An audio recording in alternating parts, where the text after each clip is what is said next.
Primeira Epístola de Paulo a Timóteo, capítulo 1, do verso 8 ao 17. Então, antes de fazer essa leitura, só recapitular o que nós já falamos e iniciamos o estudo da carta, dessa primeira epístola de Paulo a Timóteo, e nós falamos que essa carta ela não é só uma carta pastoral, mas ela é uma carta eclesiológica, né? Ela tem tudo a ver com a vida cristã, são princípios da vida cristã, e nós vimos que o propósito dessa carta também, quando Paulo escreve a Timóteo, era para que ele pudesse fazer o papel de um apologeta, principalmente ali, tratar, né, as questões doutrinárias e principalmente combatendo os falsos mestres que havia ali, com as suas intenções, com as suas pretensões.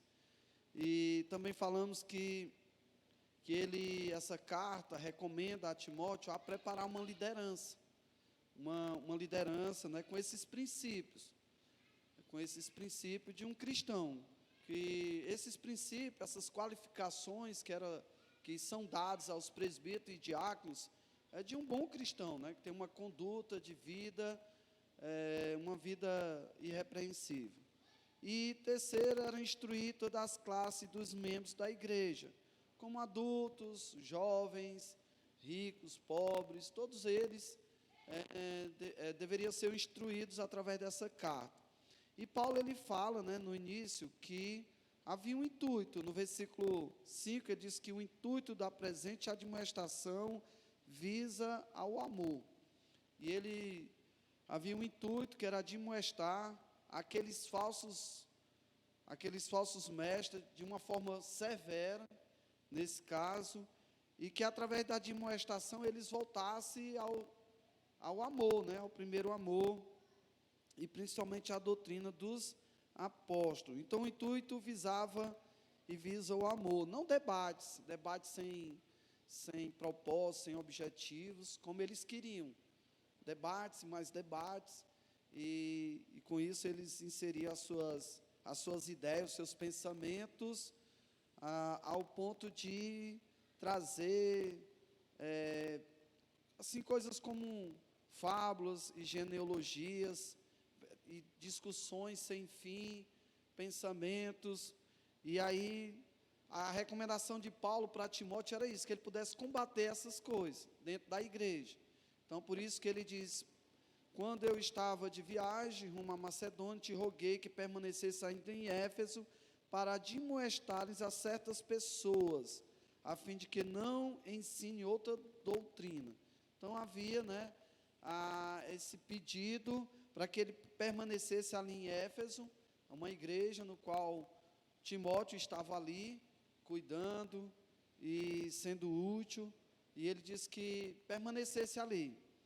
Então, e o amor, que era um intuito, principalmente que esses falsos mestres deixassem esses falsos ensinos e voltassem à doutrina dos apóstolos, visando principalmente o amor. Esse amor que procede de um coração puro, de uma consciência limpa e fé não fingida. Nós falamos sobre isso na semana passada.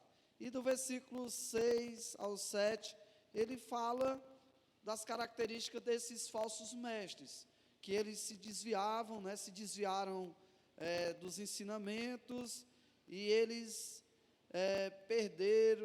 perderam-se em loquacidade frívola, e a pretensão deles era passar por mestres, conhecedores da lei. Se diziam ser conhecedores da lei, mas na verdade eles não conheciam nada. O intuito deles era passar justamente essas fábulas e genealogias, né, esses pensamentos, essas ideias que não tinham nada a ver com o cristianismo, e até inserir também as práticas do judaísmo. Então Paulo diz: Timóteo, persevera, né, não tenha medo, esse povo não conhece, eles falam que estão debaixo da lei, mas na verdade nem a lei, eles não sabem o que significa o pensamento, a ideia da lei. Então, nós vamos dar seguimento a esse estudo. Então, vamos orar antes. Pai querido e Deus maravilhoso, mais uma vez rogamos ao Senhor a sua iluminação, a sua graça, para comunicar a sua palavra, como ela deve ser comunicada, sem alterar nada, e nem criar novo pensamento em cima dela, mas colocá-la de acordo com a sua palavra, de acordo com os interesses do Senhor e não os nossos interesses. Nos ajude, que o seu Espírito nos ilumine nessa noite, e que possamos falar somente aquilo que está de acordo com a sua palavra.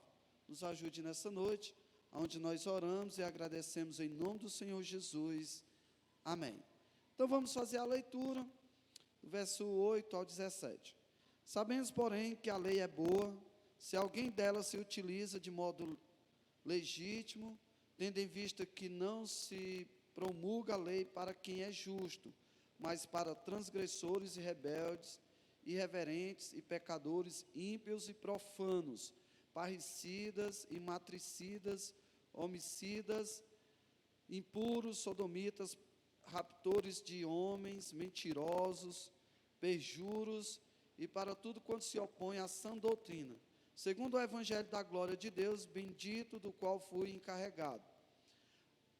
Sou grato para com aquele que me fortaleceu, Cristo Jesus, nosso Senhor, que me considerou fiel, designando-me para o ministério, a mim que noutro tempo era blasfemo e perseguidor e insolente, mas obtive misericórdia, pois fiz na ignorância, na incredulidade.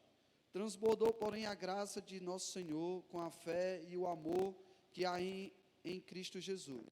Fiel é a palavra e digno de toda aceitação, que Cristo Jesus veio ao mundo para salvar os pecadores, dos quais eu sou o principal. Mas por esta mesma razão me foi concedido misericórdia, para que em mim, o principal, evidenciasse Jesus Cristo a sua completa longanimidade e servisse eu de modelo a quantos hão de crer nele para a vida eterna.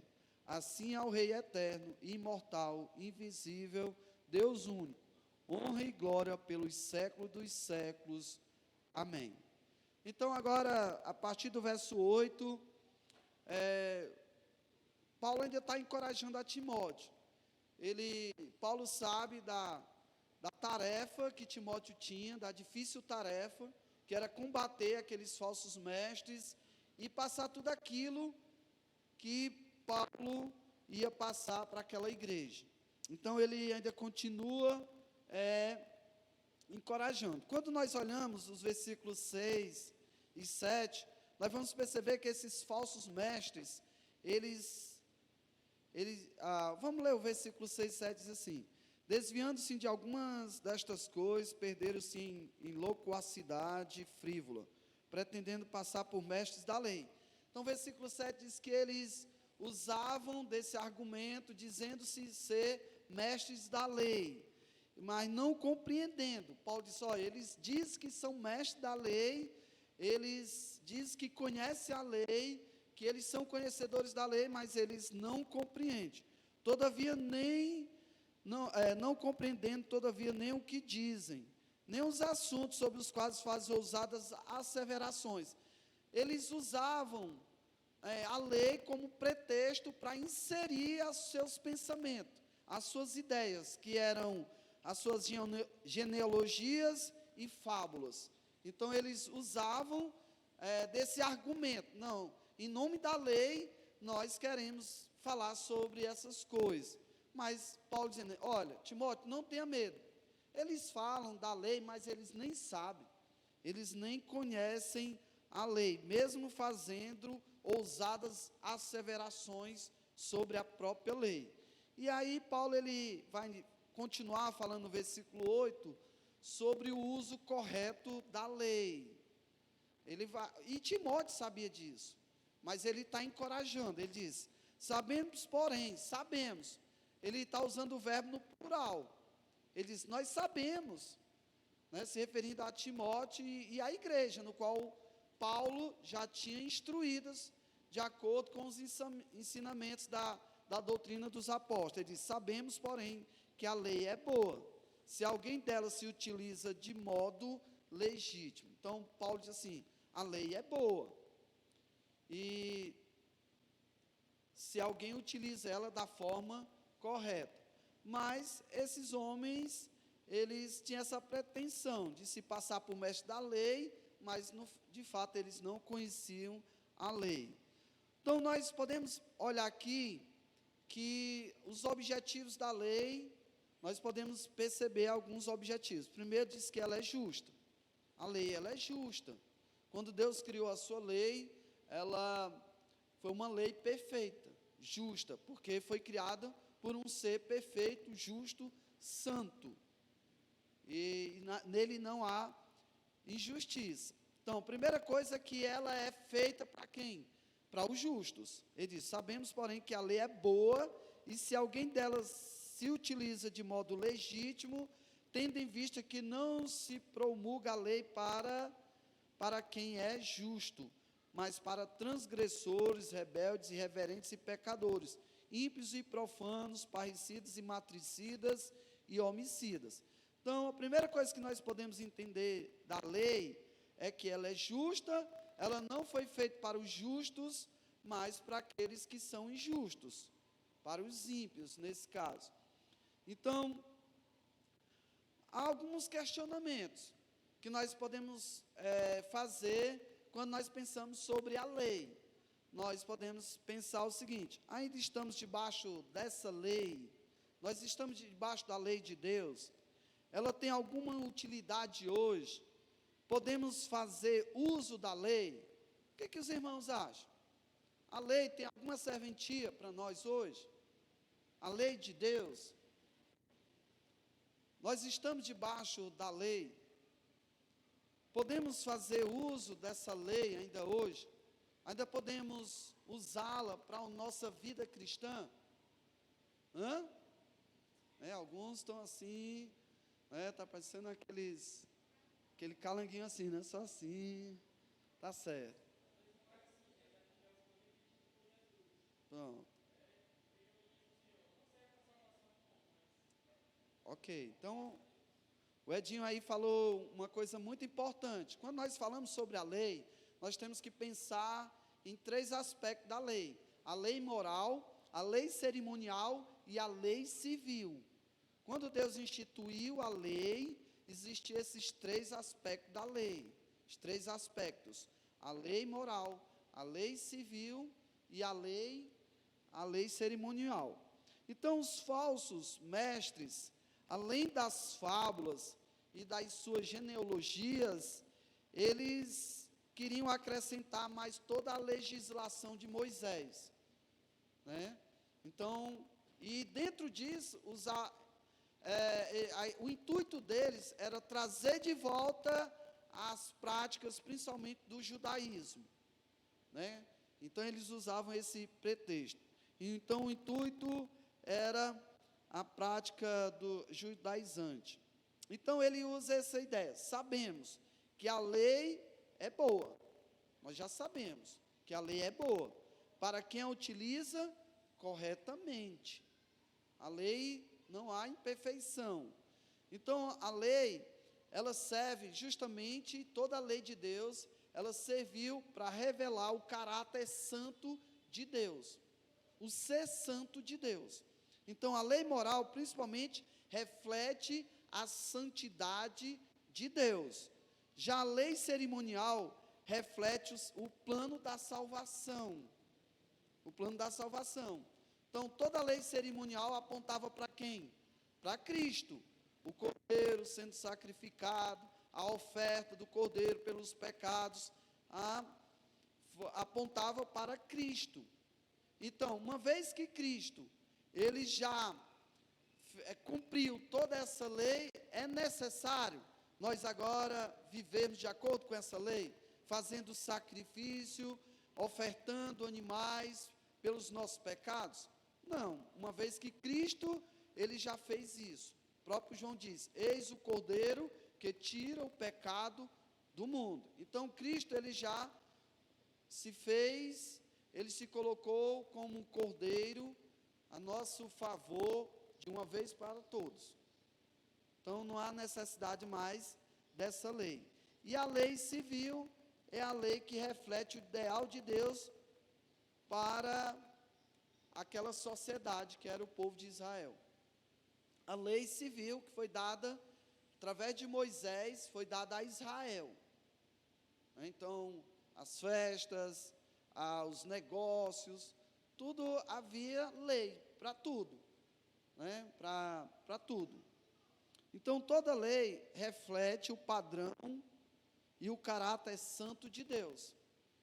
Mesmo a lei civil, mesmo a lei cerimonial, mesmo a lei moral, toda ela implicava no caráter santo de Deus. A lei cerimonial, por que o pecador tinha que oferecer um sacrifício? Porque Deus não concordava com o seu pecado, com o seu estilo de vida. Então, ele deveria fazer um sacrifício pela sua culpa, nesse caso. Então, a lei é boa para também identificar os nossos pecados.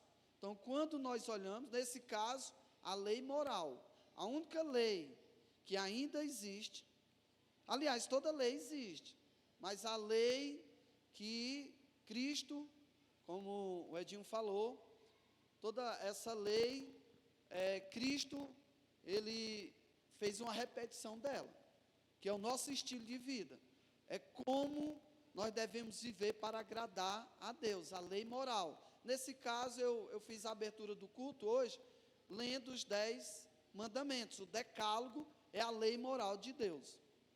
Todos os mandamentos. Ali é o padrão de Deus, não só para o seu povo, mas para toda a humanidade. E essas leis, elas são imutáveis. Elas não mudam, porque é o padrão perfeito de Deus para o homem agradar a Deus. Então, se nós queremos agradar a Deus, nós temos que viver de acordo com a sua lei. Ok? Então, ela serviu para revelar as nossas transgressões também diante de Deus. Não só as nossas hoje como cristão, mas de todo pecador, do mundo todo. Então, sabemos, porém, que a lei é boa e se alguém dela se utiliza de modo legítimo. Então, se alguém utiliza essa lei de uma forma correta, então ela tem grande utilidade. Não com essas pretensões que havia nesses mestres. Usando da lei, né, falando da lei, mas com outras pretensões. Querendo acrescentar coisas novas que não eram de acordo nem com a própria lei. Por isso que Paulo diz, olha, eles falam da lei, mas eles nem compreendem, eles nem sabem o que estão dizendo e nem sabem o que estão fazendo, porque isso não é o propósito da lei. A lei é boa, não é essa a intenção, não é essa maldade que eles estão querendo fazer e usando como pretexto a própria lei de Deus para inserir as suas ideias, né? Então, a lei também, além de ter a sua utilidade de mostrar o caráter santo de Deus, um estilo de vida que agrade a Ele, no mundo, onde tudo é relativizado, a lei de Deus serve como um padrão. Tudo hoje é relativizado. Ah, mas é assim, mas se for assim, então todo mundo quer relativizar as coisas. Então, a lei de Deus, ela veio justamente para colocar o homem no seu devido lugar. Não, isso aqui é pecado. Uma vez que Deus diz que adultério é pecado, é pecado.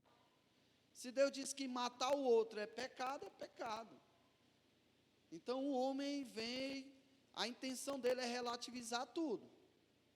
Ele deseja criar o seu próprio padrão dentro das suas pretensões. Mas a lei de Deus veio para deixar bem claro que existe um padrão da parte de Deus. E justamente o intuito é defender a santidade de Deus. Quando Deus criou a sua lei, eu sou o Senhor teu Deus, que tirei da casa do Egito, não terás outros deuses diante de mim, foi justamente para defender os próprios interesses de Deus, e não os nossos. É por isso que sempre nos mandamentos começa com o termo não, porque é o negativo para nós, mas existe algo positivo, que é defender a santidade de Deus. Não terás outros deuses diante de ti.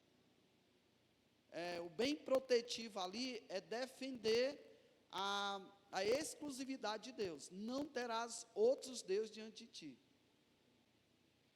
Então, a lei de Deus veio para organizar o caráter, aliás, veio para defender, reflete o caráter santo de Deus, e nós sabemos que a outra parte da lei moral é para tratar o próximo, como nós tratamos o nosso próximo. Então, a lei, ela é boa nesse sentido.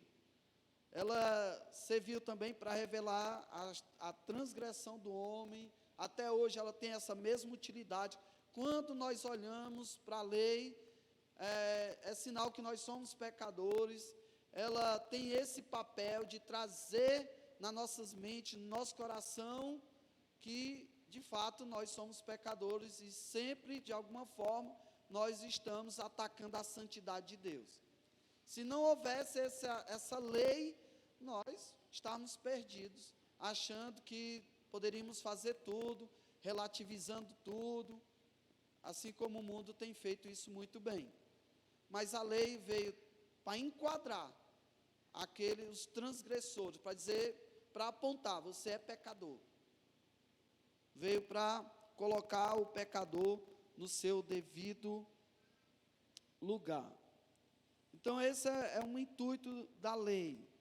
O versículo 8 deixa isso bem claro, que a lei é boa, e ela serviu para esclarecer a nossa realidade. A lei, no versículo 9, diz que essa lei não é para quem anda justamente. Diz que, tendo em visto que não se promulga lei para quem é justo. Então, esse promulga é executar. Não executa a lei para quem é justo. Você não vai ser incriminado de homicida uma vez que você não matou ninguém. Não é isso? É assim que acontece. Então, tendo em vista que a lei não se promulga para quem é justo. A lei não é feita para enquadrar quem anda correto de acordo com ela. Se você anda de acordo com a lei, ela não vai ter nenhuma força sobre você. Você não vai estar debaixo dela. Embora você saiba que tem que observá-la e andar de acordo com a exigência da lei. Mas se você obedece à lei, se você é justo, se você não transgride a lei, então você, de forma nenhuma, essa lei tem utilidade para a sua vida. Então, a lei não é para quem anda justamente. Não se promulga para quem é justo. E nesse sentido, a lei, ela nunca vai nos condenar como cristão. Por quê? Como é que nós somos declarados diante de Deus? Nós somos justificados, nós somos justos. Porque senão, porque em algum momento nós quebramos a lei. Sempre quebramos a lei.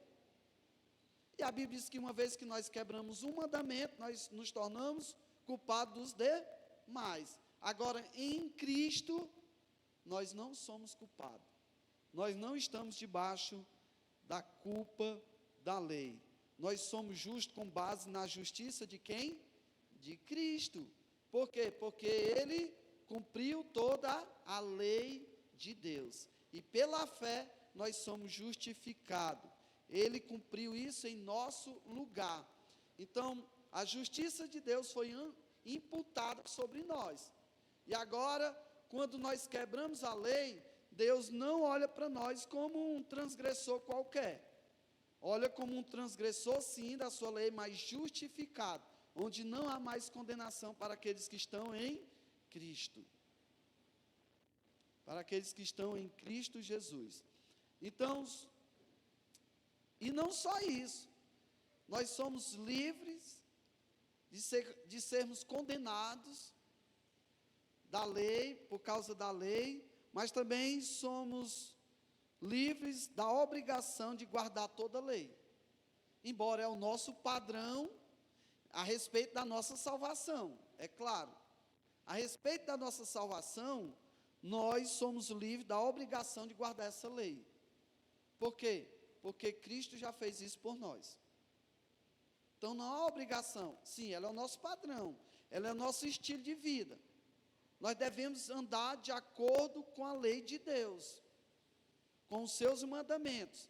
Como cristão, nós temos, sim, essa obrigação. Agora, em relação, isso é um estilo de vida. Agora, em relação à nossa salvação, nós não temos essa obrigação de cumprir toda a lei, porque não há como.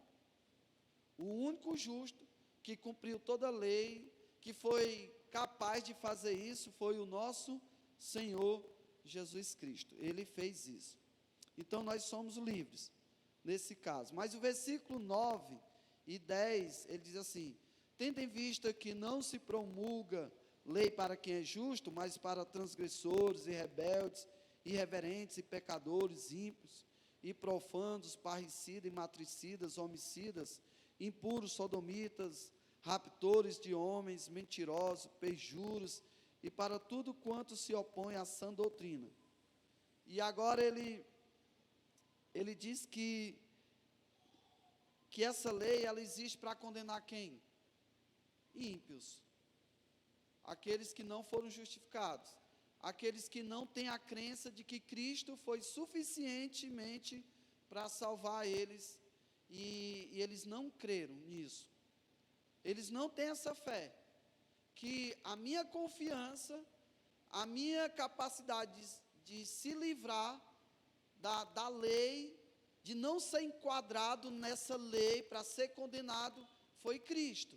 E eu acredito que Cristo fez isso por mim, eu creio, e eu vivo de acordo com essa certeza, essa confiança. Isso é fé, é a minha crença.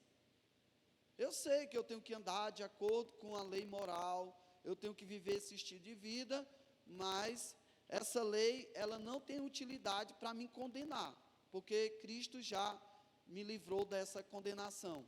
Agora, ela sim, ela tem utilidade para o ímpio, para aquele que ainda não entendeu que a sua salvação depende exclusivamente de Cristo. E aí, nesses dois versos, ele coloca uma lista de infrações contrárias à lei de Deus. Ele fala de homens que são transgressores, rebeldes, que são homicidas, parricidas e matricidas. Essas duas palavras, três, né? Parricidas e matricidas, homicidas, parece remédio, né? Parece nome de remédio, de inseticida, né? Parece inseticida.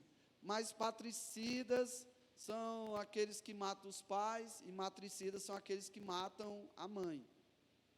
Então, é uma categoria de pecadores.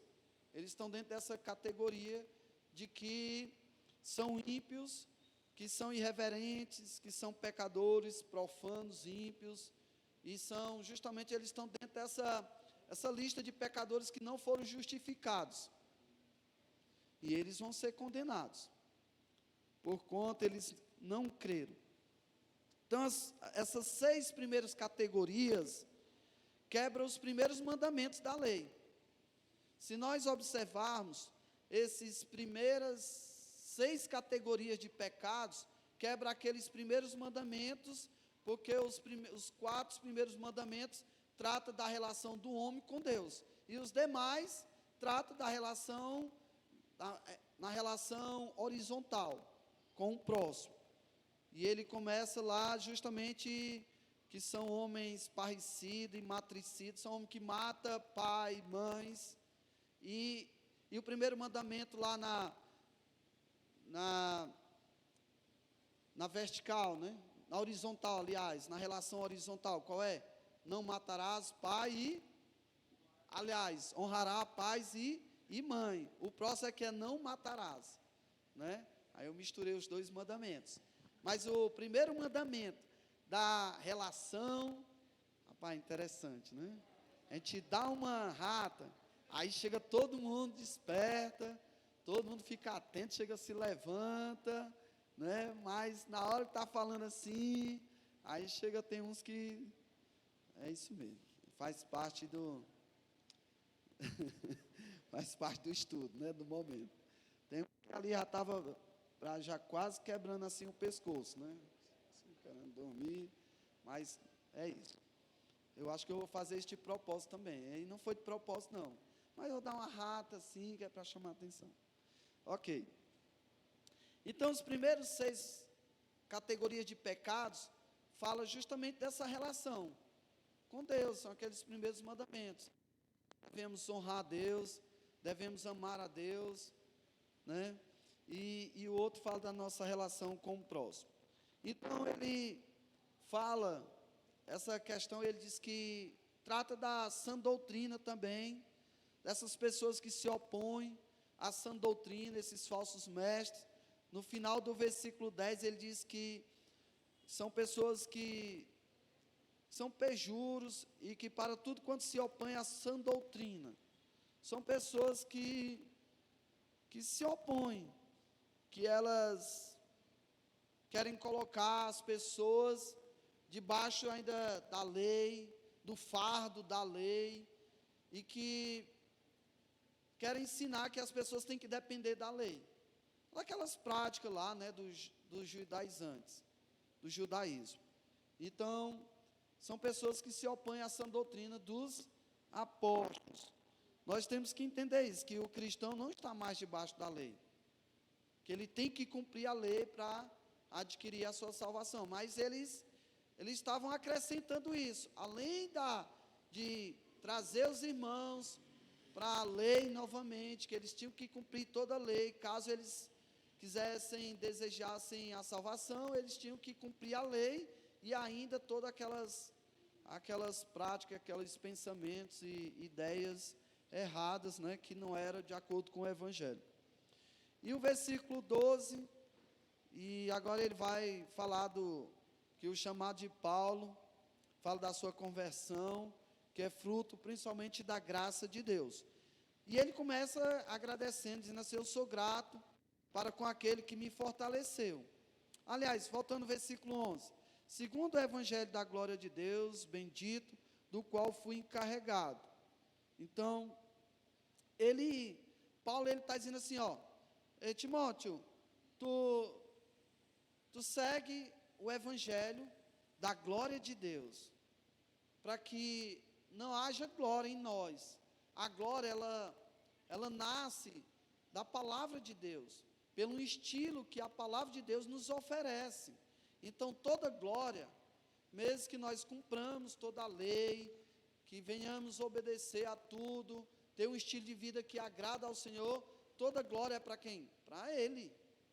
Então, para que o que Paulo está orientando a Timóteo, é assim, ó, para que essa glória não parta, não venha a partir de nós, mas da palavra dele. Então, ensine a palavra, pregue, insta, e ensine, vai instruir a igreja, mas que toda glória seja dada a ele. Aí o versículo 12, sou grato para com aquele que me fortaleceu, Cristo Jesus, nosso Senhor, que me considerou fiel, designando-me para o ministério. E aí até o versículo 14, a mim que noutro tempo era blasfemo e perseguidor, insolente, mas obtive misericórdia, pois fiz na ignorância, na incredulidade. Então ele fala aqui do chamado, ele fala da sua conversão, de que ele era um homem perseguidor, blasfemo, insolente, e nós sabemos a história de Paulo, que ele perseguia os cristãos ali, no início, de uma forma muito atuante. Ele era muito severo com os cristãos, ele mandava matar os cristãos ali, e ele está falando, ó, eu sou grato porque Deus me chamou, mas antes eu era outra pessoa, mas Cristo mudou isso, e Ele fez isso por causa da sua misericórdia. Eu obtive todo esse favor por causa da misericórdia de Deus. E Ele está dizendo o motivo aqui, ó. O motivo maior foi a misericórdia de Deus. Não foi porque eu decidi mudar aquele estilo de vida, de arrogante, de incrédulo, de perseguidor, de insolente, de blasfemo. Não, o que fez isso, o que mudou, foi a misericórdia de Deus. Eu obtive isso por causa da misericórdia de Deus. E é isso que nós também devemos fazer.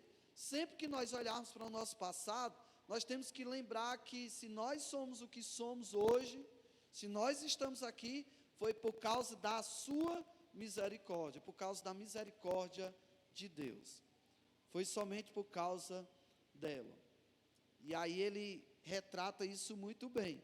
E o versículo 15, ele diz assim: fiel é a palavra e digna de toda aceitação. Fiel é a palavra. Ele usa esse termo aqui, essa expressão, fiel é a palavra, pelo menos umas 5 vezes nas suas cartas. E 4 delas são justamente nessas cartas a Timóteo. 2 são faladas na primeira carta e 2 vezes na segunda carta. E 1 vez lá na carta de Tito. Ele diz, fiel é a palavra. Essa expressão explica 2 coisas. Primeiro, que essa palavra que ele está dando a Timóteo para instruir essa igreja, essa palavra é verdadeira e ela deve ser obedecida, ela é digna de aceitação. Então a primeira coisa é, quando ele diz, fiel é a palavra, Timóteo, ela é verdadeira. Eu fui instruído por Cristo, eu fui ensinado, e eu estou te dando a doutrina dos apóstolos, que é a doutrina de Cristo. E fiel é essa palavra, ela é verdadeira. E, ao mesmo tempo, ela deve ser obedecida. Ela é digna de aceitação. No versículo 15 ele diz, e digna de aceitação, que Cristo Jesus veio ao mundo para salvar os pecadores, dos quais eu sou o principal. Esse versículo ele é muito interessante, para nós pensarmos nele.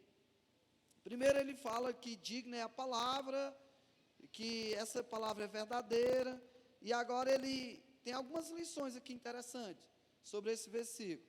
Primeiro é que ele diz que o mundo é feito de pecadores.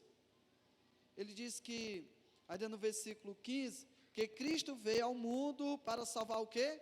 Os pecadores. Isso pressupõe que o mundo é de pecadores.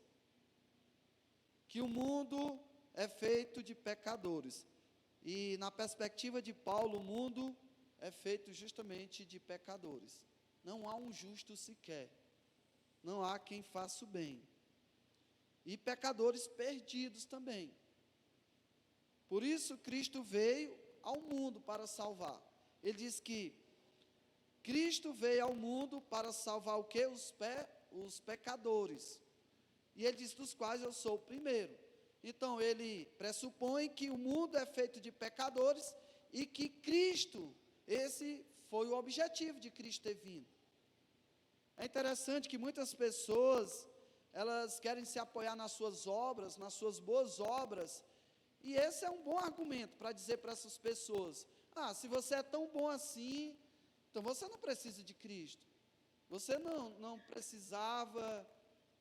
precisaria que Cristo tivesse vindo para morrer pelos seus pecados. Você já é tão bom, você já é tão suficiente, por que Cristo precisaria morrer pelos seus pecados? Então, uma vez que o mundo é feito por pecadores, era necessário um Salvador para esse mundo. E quem é o Salvador do mundo? Cristo. Claro, não é do mundo todo, nós temos que entender essa palavra, o mundo. O mundo, nós podemos olhar para essa expressão de vários pensamentos, né? Às vezes o mundo é um grupo de pessoas, às vezes é um mundo caído, às vezes é um povo, uma nação. Nós podemos pensar. Então, a realidade é essa, que Paulo está dizendo, que que o mundo é feito de pecadores e por isso Cristo veio para salvar o mundo. E pressupõe que eles precisavam, de fato, de um Salvador, porque eles não podiam salvar a si mesmos. E nenhum homem tem a capacidade, porque se eles estavam debaixo da lei, e uma vez que eles não podiam cumprir toda essa lei, mesmo que ele cumprisse 99,99, mas se eles pecassem um ponto, então eles se tornariam culpados diante de Deus. Então era necessário ter vindo um Salvador para eles, para o mundo, porque eles não poderiam salvar a si mesmos. Então a missão de Cristo foi essa, e Cristo veio para salvar os pecadores, e foi um plano que Cristo realizou de uma forma efetiva e completa, para todos aqueles que desejam ser salvos. Através de quem? De Cristo. Então, essa foi a razão da sua vinda, salvar pecadores, salvar somente pecadores. Cristo não veio, o intuito principal de Cristo, eu sei que ele realizou milagres, que ele abençoou a vida das pessoas, mas o intuito principal dele foi fazer o quê? Salvar pecadores. E aí Paulo diz, no qual eu sou o principal. E ele, quando ele diz assim, eu sou o principal deles, e ele justamente remota a grandeza dessa salvação. Ele disse, eu era blasfemo, eu era perseguidor, eu era tão pecador, eu era o pior desses pecadores. Eu era o principal deles. E ele está dizendo isso, olha, mas eu fui alcançado pela sua graça, pela sua misericórdia, eu obtive essa salvação. E ele está dizendo justamente isso, ele está reconhecendo que nele não há mérito nenhum, eu era o principal desses pecadores. Que se não fosse a graça e a misericórdia de Deus, ai de mim. Então foi a razão, e quando ele fala que ele veio ao mundo para salvar, fala também, nós podemos pensar sobre a ideia da encarnação do próprio Senhor. O Deus que se fez homem habitou entre nós. O Verbo que estava desde o princípio, que fez todas as coisas, veio ao mundo para salvar o quê? Pecadores, se tornou homem para essa finalidade, onde Paulo reconhece dizendo, eu era o pior deles, e ele fala isso antes, eu era blasfemo, olha na categoria que ele se coloca, a categoria de Paulo, eu era blasfemo, eu era perseguidor, eu era intolerante, eu era irreverente, e eu era tudo isso, tudo de mal. Eu era o pior deles, porque o meu estilo de vida atacava diretamente a santidade do ser de Deus.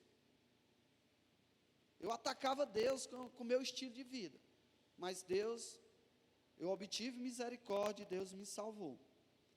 Então, quando nós pensamos sobre essa realidade, e olhando para o versículo 16, mas por esta mesma razão, me foi concedido misericórdia. Por essa mesma razão, que mesma razão é essa? De que Cristo veio ao mundo, o mundo era feito de pecadores, e ele veio para me salvar também. E qual foi a motivação que Cristo teve para me salvar? Somente a sua misericórdia. Ele teve compaixão da minha desgraça. Teve compaixão. Mas por esta mesma razão, me foi concedido misericórdia para que em mim, o principal, evidenciasse Jesus, a sua completa longanimidade, e servisse eu de modelo a quantos hão de crer nele para a vida eterna. Então aqui, duas razões, pelo menos ele deixa claro, Paulo, duas razões pelas quais Cristo o salvou. Primeiro, para colocá-lo como uma demonstração pública da completa longanimidade de Deus. Deus foi tão longânimo comigo, ele viu meu estilo, ele via a minha depravação, ele via a minha forma de andar, blasfemo, perseguidor, intolerante, irreverente, atacando a santidade dele, mas ele foi longânimo comigo. Ele foi longânimo. A longanimidade de Deus. Deus é muito longânimo. É um dos atributos dele, é a sua longanimidade. Deus é muito longânimo para com o perdido pecador e para conosco também. Se não fosse a longanimidade de Deus, esperando o momento de agir, vendo as nossas intenções, as nossas pretensões, a maldade dos nossos corações, e sendo longânimo conosco, esperando o momento de nos arrepender, de nos voltarmos para Ele, apesar que sempre, eu falei aqui, né, que essa longanimidade muitas vezes também ela tem um fim, mas Deus é longânimo, e Paulo, uma das razões pelos quais Deus salvou a Paulo, é para mostrar a longanimidade dele, o quanto ele é longânimo, o quanto ele é bom, ao ponto de salvar os mais pecadores, os piores dele. Isso é difícil de entender, o tamanho dessa longanimidade. Para um homem natural, é difícil compreender o tamanho da graça, da misericórdia de Deus, da longanimidade. Quantas vezes nós ouvimos pessoas dizer: como é que pode, depois que fez isso, depois que viveu dessa forma, depois que destruiu Deus, aliás, destruiu vidas, depois que viveu toda essa depravação, agora diz que foi salvo por Jesus? Porque isso é incompreensível numa mente humana, isso é incompreensível para um homem que não foi alvo dessa longanimidade, não se tornou alvo dessa longanimidade, assim, ao ponto de viver à luz dessa longanimidade, como Paulo. Paulo está dizendo: irmãos, eu vivi, olha para a minha vida antes, e foi por causa. Então, uma das razões pelas quais Cristo o salvou, foi justamente para colocá-lo como uma demonstração pública. As pessoas olhavam para Paulo: olha aí, quem diria, esse homem que pegava cartas para matar os discípulos de Jesus, agora é um deles. Como Deus, e o povo, os cristãos olhando, como Deus é longânimo, cara. Deus era para ter matado esse homem, Deus era para ter destruído esse homem. Isso também, para a nossa vida, nós temos que ter esse entendimento, que muitas vezes nós olhamos para o estilo de vida das pessoas, e nós muitas vezes olhamos com um senso de justiça, de que essa pessoa não deveria estar assim, essa pessoa deveria ser castigada, mas nós temos um Deus longânimo, nós temos um Deus tão misericordioso, tão gracioso, e muitas vezes nós temos que olhar para nossas próprias vidas. Então, isso demonstra a grandeza da paciência de Deus, como Deus suportou os insultos desse homem, de Paulo, suportou as blasfêmias, para ficar evidente a paciência de Deus ao pecador. Deus é pecador, lembre que Deus é longânimo, e não quer que nenhum se perca. Falando para os cristãos, Deus é longânimo, e não quer que nenhum se pereça. Não retarda o Senhor a promessa, como alguns a julgam ser demorado. Pelo contrário, Ele é longânimo, porque Ele não quer que nenhum se perca. Então, essa é a ideia.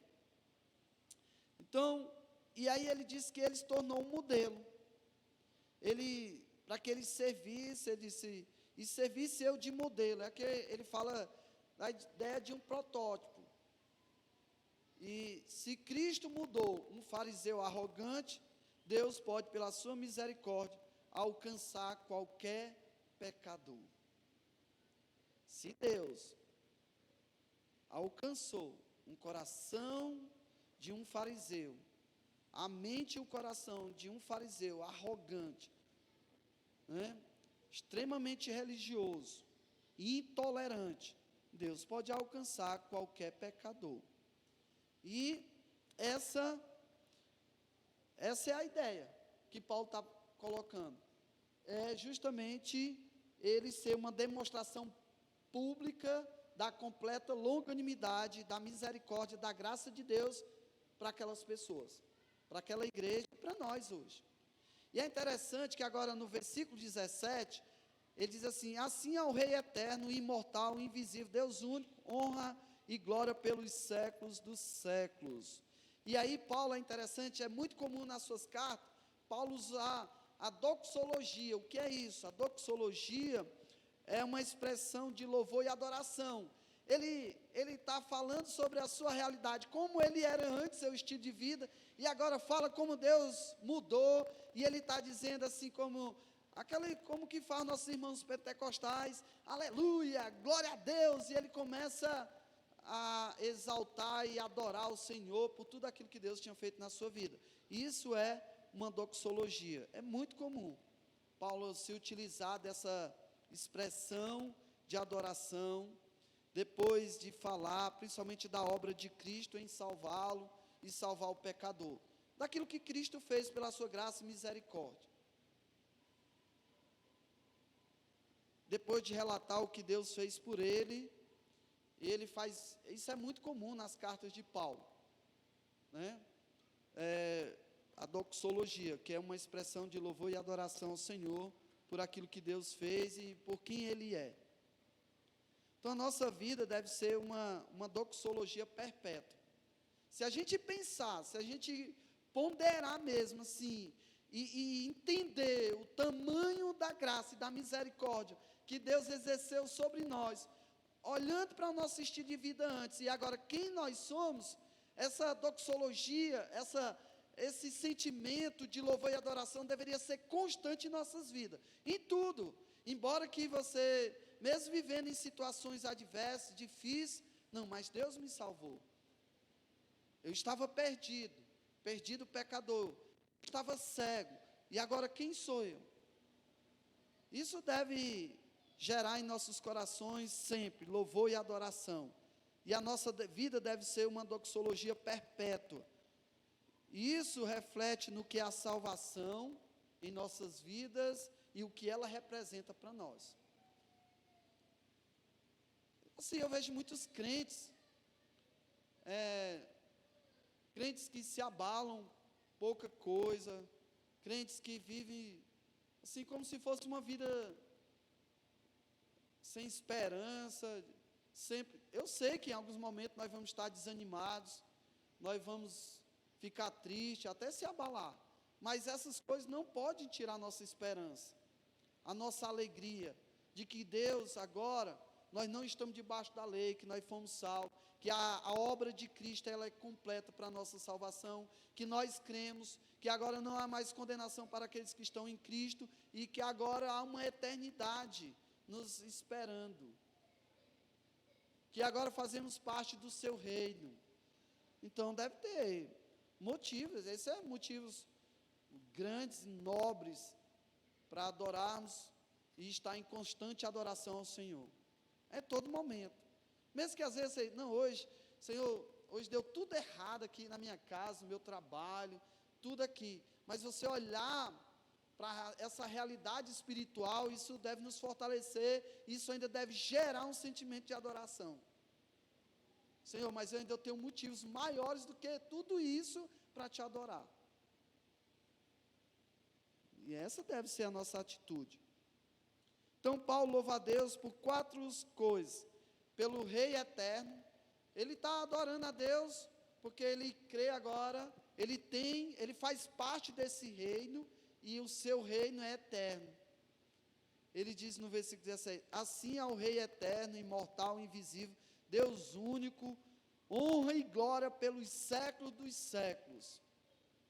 Aí ele está louvando pelo Rei eterno, por um Deus imortal, não é um Deus qualquer, não é um Deus criado, não é um Deus de acordo com as pretensões humanas, um Deus num formato de uma escultura, não é um Deus desenhado pela capacidade humana, pelo entendimento humano, não é um Deus que reflete a um pensamento humano, mas é um Deus imortal, um Deus verdadeiro, que é invisível sim, é invisível, mas nós podemos vê-los agindo em nossas vidas.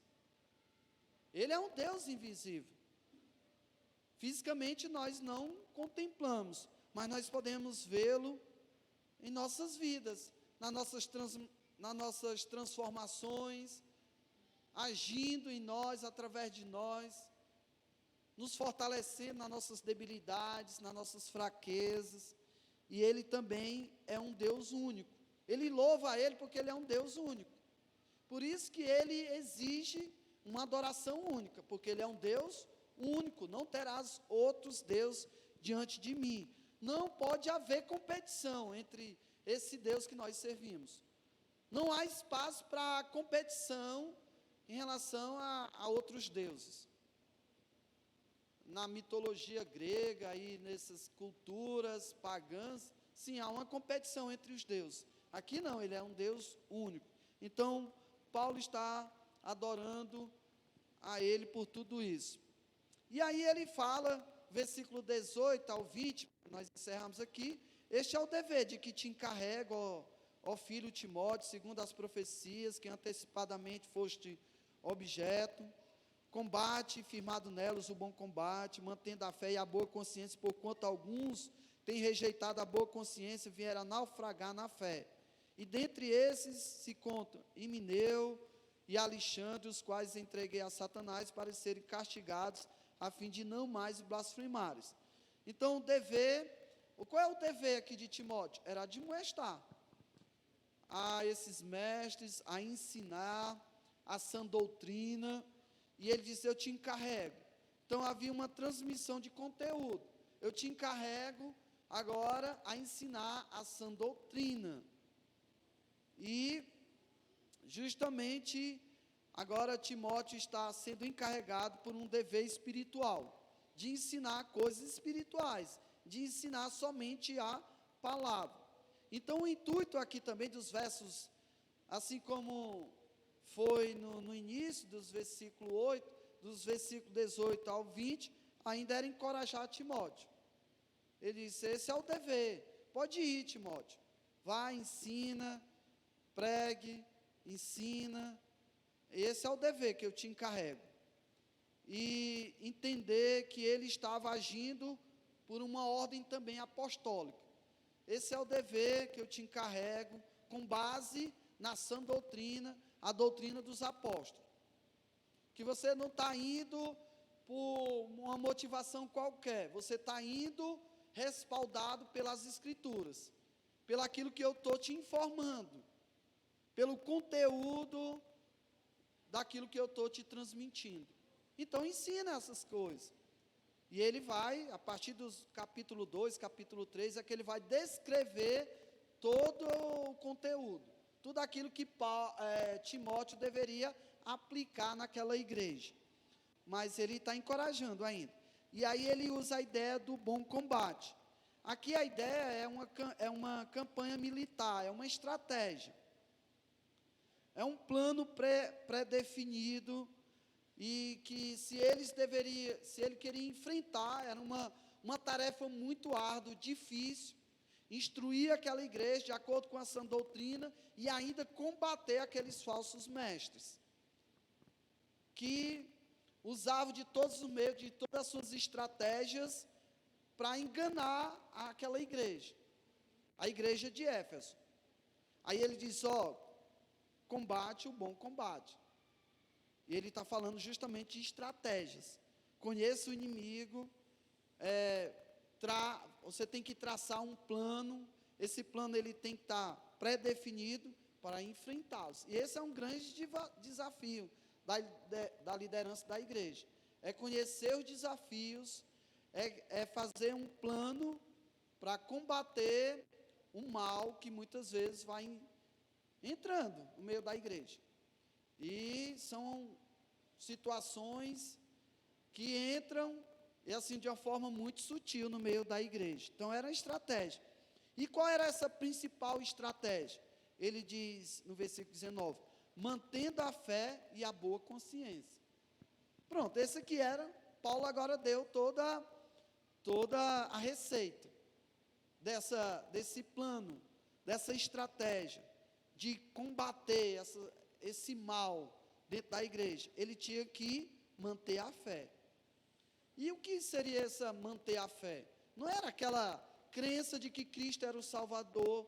Sim, isso também. Isso é manter a fé, mas conservar-se naquilo que eles tinham crido, na palavra. Eles tinham que acreditar naquelas instruções de Paulo. Eles deviam seguir passo a passo. Essa era um meio principal de combater esses falsos profetas, e essa era uma estratégia eficaz. Eles tinham que manter a sua fé, e esse é um desafio nós. É por isso que nós somos chamados de conservadores, porque os conservadores, eles mantêm esses princípios elementares, né, da fé cristã. Esses princípios que nos mantêm firmes na nossa caminhada com Cristo, é nela que nós devemos voltar.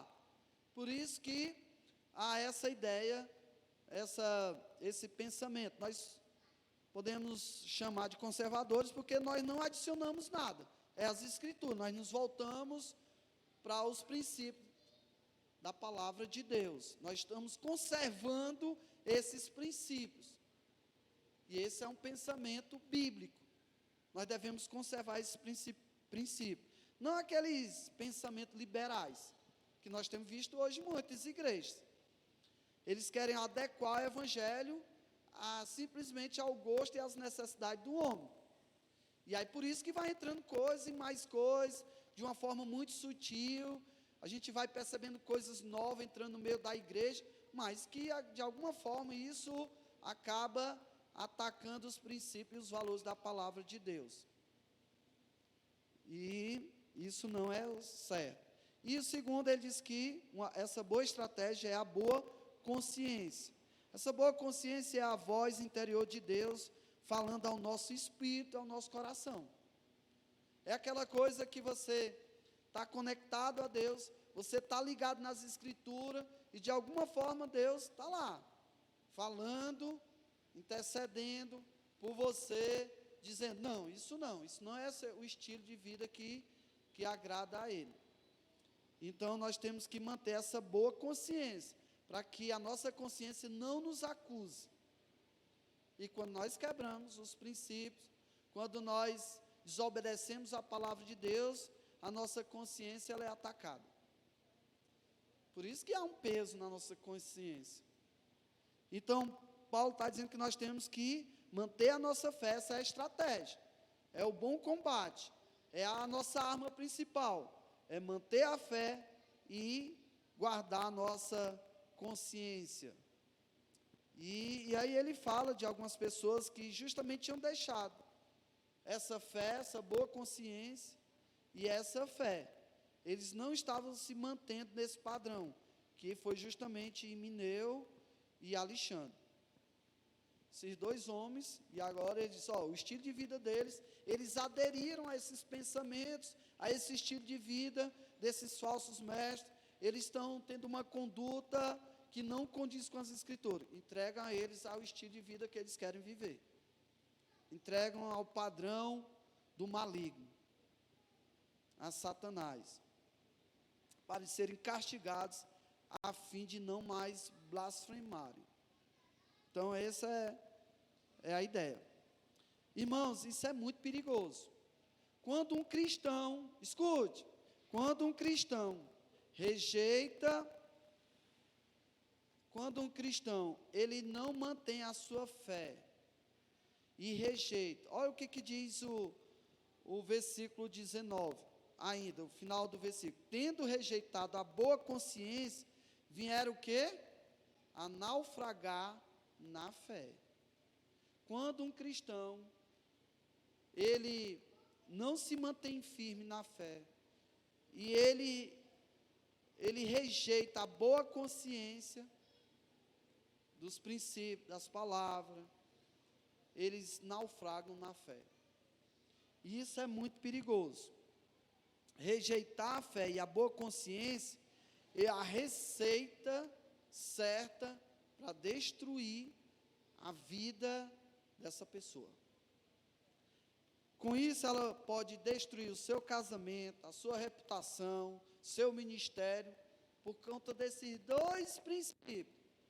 Eles não se atentaram para a fé, eles não conservaram as suas mentes naquilo que eles creram, eles não depositaram a sua confiança naquilo que eles creram, na palavra de Deus, não se sujeitaram à palavra de Deus, pelo contrário, eles decidiram rejeitar essa fé, a boa consciência. Qual foi a consequência deles? Vieram obter um estilo de vida totalmente que não agrada a Deus, ao ponto de Paulo, entrega essas pessoas o seu estilo de vida. Eles querem viver isso? Entrega. E aí, acorde, irmão. Isso é muito sério. Quando um cristão não considera isso, rejeita a fé e a boa consciência, é destruição. É a receita, assim como a receita do bom combate é manter a fé em dias, é conservar a sua fé e a sua consciência, a sua boa consciência diante de Deus, essa é a receita para vencer o maligno, para vencer as tentações, para vencer o mundo. Essa é a boa, essa é a receita, essa é a estratégia correta, dentro dessa luta espiritual que nós temos, dentro dessa guerra espiritual. Agora, uma vez que o cristão negligencia a sua fé e a sua boa consciência, o que é isso? Ele faz tudo. Tudo ele faz de errado, mas a sua consciência não mexe. Ele não está mais preocupado. O que pela sua reputação como cristão, o que Deus pensa, o que as pessoas pensam, não importa. Eles vão naufragar. O resultado disso, a consequência, é que vão naufragar na sua fé. E aí é destruição na certa.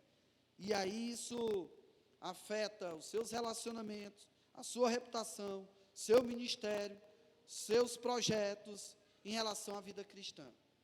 Eles vão naufragar. E aí só a misericórdia de Deus para trazê-los de volta. Assim como Deus enviou aquele peixe para trazer Jonas de volta. Só a misericórdia de Deus. Aquele peixe representa bem também a misericórdia de Deus, para trazer Jonas a um estilo de vida que Deus queria. E assim são esses cristãos. Então não dá para brincar. Hoje não se dá mais para brincar de cristianismo. E achar que cristianismo é só vir na quarta, no domingo e pronto. E ali, pronto, acabou. Não é isso, irmão. Se você não tiver a boa consciência de que você precisa do seu relacionamento com Deus constantemente, de estar orando, de buscando a Ele, se alimentando com a palavra, de estar fazendo morrer o velho homem, você pode naufragar na fé. Você pode descer a um nível de espiritualidade profundo. E um abismo vai levando o outro. E um abismo vai levando o outro. Quando pensa que não, você está afundado. Você está afundado. Então a advertência de Paulo era essa: Timóteo, mantenha a fé, a boa consciência, o coração puro. Lembra daqueles princípios que nós estudamos no início, da carta, que era justamente a coração puro, consciência limpa e fé não fingida? Ele está encorajando de novo. Não largue essas coisas. Elas são os fundamentos principais da nossa vida cristã.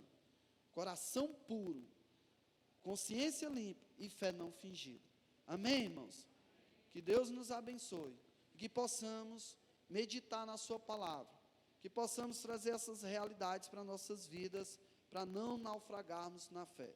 Então vamos orar nesse momento. Vamos colocar aqui alguns pedidos. O primeiro é